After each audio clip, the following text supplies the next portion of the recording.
in this session, what I wanted to do was to look at SharePoint's version history. So when you are looking at a SharePoint site, and this is just a demonstration site that we use, when you go into the three dots, you have a version history.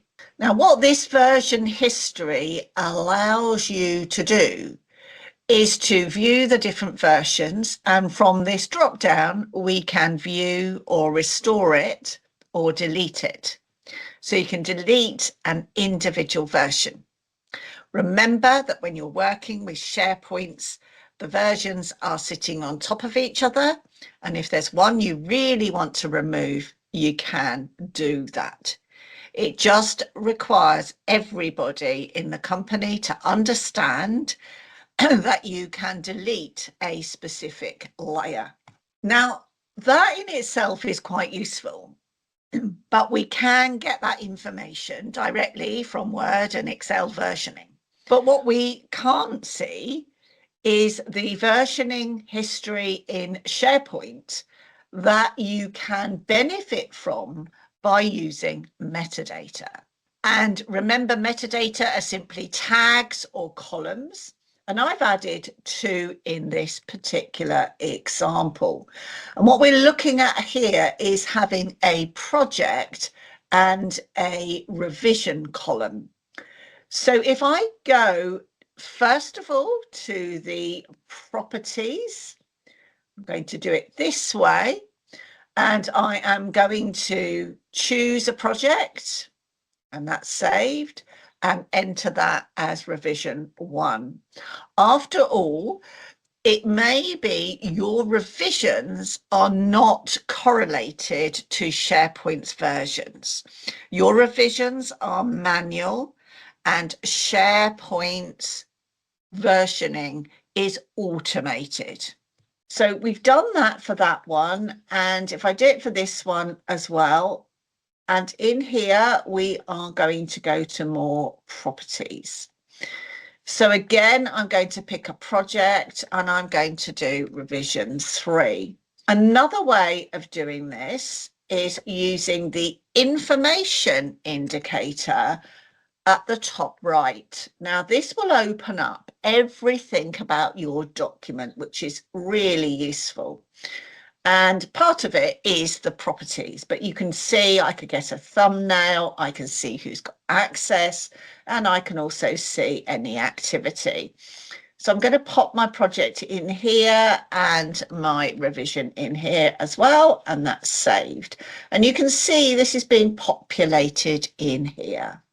Let's just have a look at the version history now. So you can see that the version history is showing me when I have changed this file and the metadata that I have changed. So it is a useful way of managing it. As a hint, if you want to change multiple, you can use edit in grid view, and I can just make that changed in there, and that's revision 1, and that's revision 1. I exit the grid view, and if I go back into here and go to my version history, then I will be able to see that. Now, what you'll see is that these are essentially showing in here as 2 lines. If you want to manage that in a better way, then part of the way of working is that you go to check out your document. Now, that's the subject of another video, but essentially you are saving that for you, and it's setting it as you were on a server that no one can change that particular version. So if I now use my properties to change that, it's actually project C, and it's revision 4.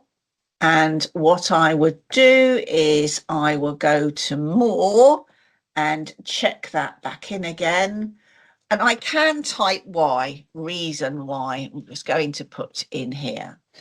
And then if we look at the version history in here, you will see that it retains it all in one line. So it's a way, if you've got multiple columns, to keep it as one, and to also put in why you are checking it back in again.